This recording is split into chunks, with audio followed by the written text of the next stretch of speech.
One of the most common nodes to use is, of course, the good old grade.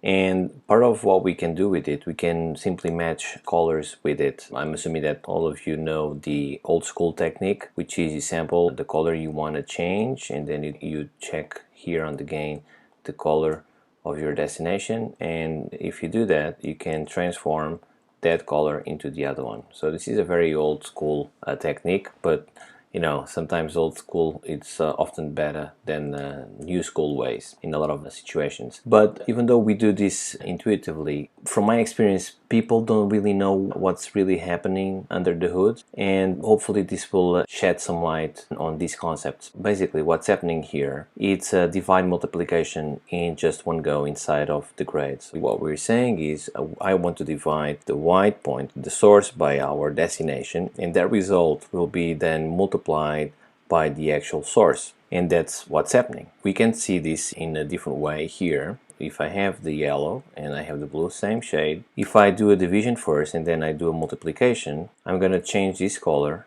into that one.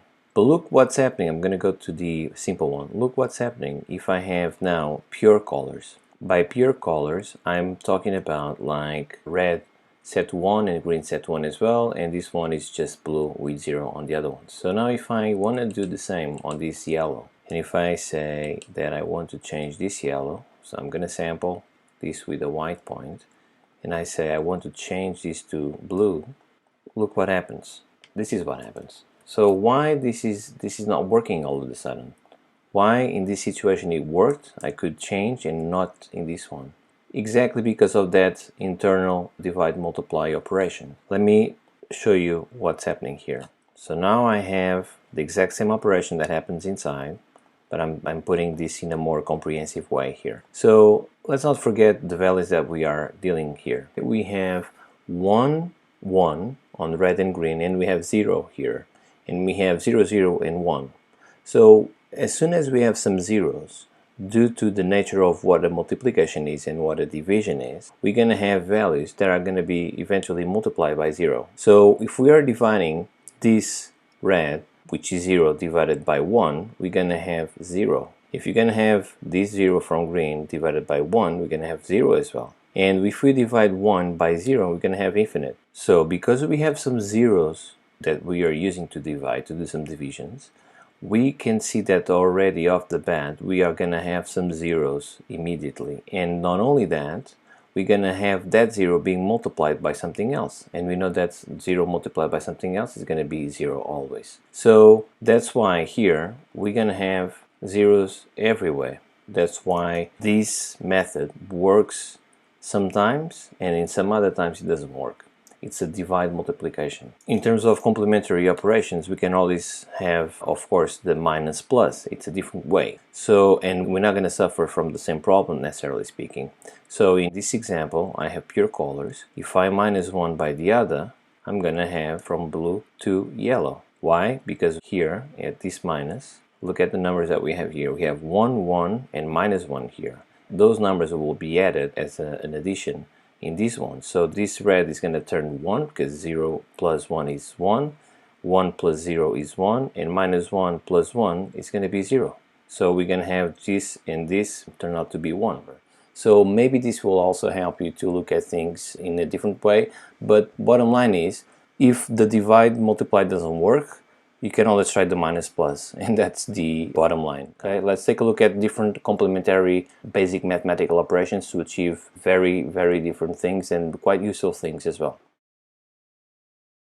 Let's try that basic operation on these images. Let's say that I want to steal the color of this plate to this one here. So let's now say I want to one minus the other, as we saw before, and then that result is then going to be added to that image again as a plus. Let's see what we have. If we do that, look what happens. We are coming from one image into another because we are being too literal on this operation. We are saying that I want to minus all this image from this one, and that result, which is going to be this by the way, that result is going to be added onto this one. But because this is a literal, operation, and we're being really literal on what we are trying to achieve here, of course the result is also going to be literal. That's not what we want. We want an average of this color. We want just the feel of this plane to be added back to this one without destroying the plate itself, right? So let's try to put a blur of a certain value. Let's start with 100, and I'm going to have another blur linked like that. So when we change one, the other one will change as well. So let's say that now we have this as an average and this as an average of the other one, and we want to subtract those colors. So this result will be then added back to this one here. Look what happens.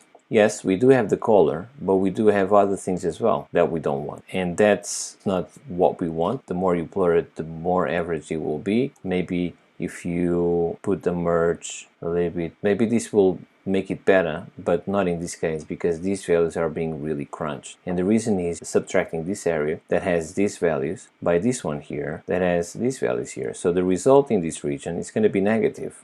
Okay, it's going to be negative. So when we are going to put this back to this one here, these regions here, namely these ones, because it's in the same kind of location. Okay, this is already dark. If you're gonna put something that has a negative values, these areas will go down quite severely, and that's exactly what's happening. Not so much these ones, but these ones will go down severely. And we are showing, you know, other things because this we still have the grain, so the grain will become even more apparent, which is not a good thing. So every time that we have a situation like this, which is stealing the chromaticity, I normally like to use the divide multiply because it's more forgiving. So let's put the divide multiply. Now if you go up, you see that we don't have that same problem. Okay, so now we have this and this, they belong to the same space more or less. We don't have the features of any plate going into another, it's just about the color, and then we can, you know, have more or less that average being kicked in. The more you blur, of course, less features you'll have, and it's more about the color. The lower you go, the more literal that operation will be, and if you have 0, it's going to be really literal as we had it on the minus plus. So we can try in the different plates. For example, to this one, we're gonna have the same thing. So there you go. It's quite nice, this image. And we are taking that information. We can ramp up this technique a bit. You can use different color spaces. So if you go color space node, and you can maybe try and use HSVC or HSL, you can maybe shuffle the red channel, which is the U, and you can try some of these operations. But from my experience, this is a very simple operation, and a lot of times this is enough for you to steal one color from one plate and put it into another. And again, this is a divide multiply or minus plus. One of the other ways that we can use these complementary basic math operations is to do some beauty work. We can use those basic operations to extract low and high frequencies out of an image, and we can manipulate those high and low frequencies in different ways to achieve different things. Let's take a look at this example. We have this face, and we have, you know, some texture that we can see on the skin. We have this that probably can try to remove, and we have light and dark areas, and we have also this shadow here. So we have a lot of things that we can play with to show you the following example.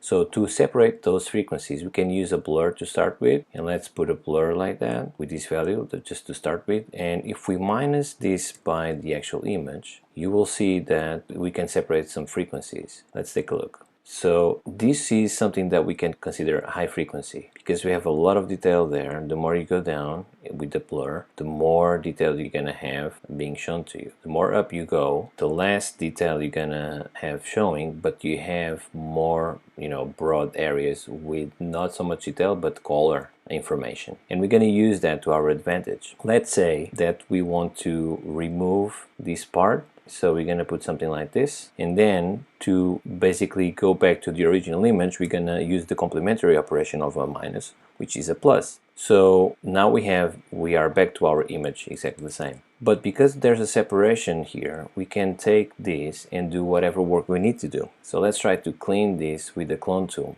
And we can do this live. We can do it while we are watching this result frequency-wise. We can do this here, of course, but it will be much better if we can do it here because we have a better perception of what's happening in the final image. So here I'm trying to clean that part, and maybe this frequency value, it's not enough. So maybe I need to go a little bit up so I can start to see what's the minimum that I can use to just take out that part. Because we are trying to remove a detail, the best thing to do is probably to have a somewhat low frequency so we can extract color more than anything else on top of that area. So we're gonna try to cover that area with color, and that's what we did. If we don't do it here and try to do it here, we can try to do that, of course, but look the result. You're cloning parts with different color information of different parts that you're cloning, so it's not the same. If you put a clone like that directly, you are cloning everything from a source, whether it's detail, whether it's color, it's everything. And sometimes the surrounding areas, they just don't have the same color that you want, or they just don't have the same detail that you want to cover this part with. So this is a much better approach and allows you to do different things. Let's try to copy this color up to this point here. Not the detail, but the color. So we need to go up with this because we want more of the color, not the detail. Now let's see this here. So let's copy this here. Sometimes it's useful to see things in this mode rather than the final picture, because you can see exactly where you're copying, what type of frequencies you're copying. And now you can readjust here. So you see, we are not copying so much detail, we're copying more color information. In the same way, we can put this to a smaller value here, because we want to copy more of the detail, something like that. And let's say that now we want to copy the pores of the skin towards here, and say that even though it's from a different color, we're just copying the detail. It's not possible to do that if you do it from here, because you're going to copy, different shades of the lighting, and it's not going to be the same. So this is a very effective way of separating frequencies to do different things with it. And again, minus, plus. So this plate is not even at all regarding the background. There's multiple shades and combination of lights and all that stuff. So we have this clean plate. What we can do regarding this complementary basic math operations is we can take a average of the area that we want to say we want to make the area as even as this color. So I just sample that region there. If I minus that clean plate by that color that we sampled, we're gonna have this result. And this result added, again, complementary operation to the actual plate, we're gonna have that area completely even. The only thing that we have to do is we have to exclude the areas that we don't want to include in this thing here. But because we have these two elements, the plate and the clean plate, we can use some sort of IBK gizmo or something similar just to give us the math of that region, so we can exclude that from that result that we have after the minus. So we're gonna put this as a stencil, so we can have this result now instead of this one. So when we add it, there you go, we have our even screen, minus, plus. Situation, I have this plate and I have a clean plate. If you divide one by the other and then use the complementary operation, which is a multiply, if you multiply now this over a background, you're gonna have your additive, okay? Any background, there you go. All you have to do now is to dispel the inputs. So I'm gonna use my dispel. Now you have your right colors. That's all you need to do. Just dispel both inputs, and then you're gonna have the right colors of your background. There's a caveat in this technique, which is if you have high contrast images like you have in here and a high contrast image in this one, this technique might not work. So we're going to take a look at another one. But again, divide, multiply, complementary operations again.